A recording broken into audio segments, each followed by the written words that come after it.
Alright, DJs, what's up? Have I got a question for you? Are you sick of DJing in the basement and you're struggling to figure out what's next? I've been there. I spent years in the basement.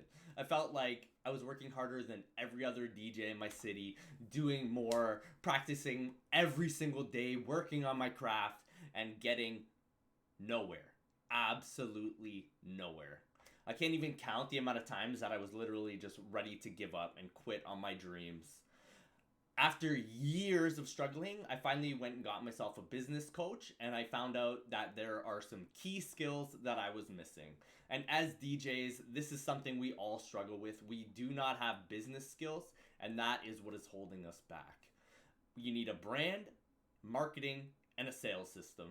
I finally realized, like, if I don't have a brand, if people don't know who I am, I'm not gonna get booked anywhere. I'm not gonna book any gigs because nobody knows that I'm an amazing DJ.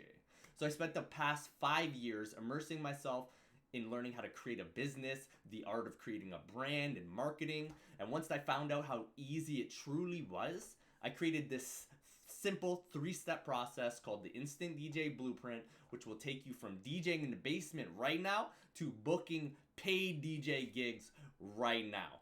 If this sounds like you, throw a fire emoji in the chat and please let me know what's holding you back right now. I hope to see you guys there.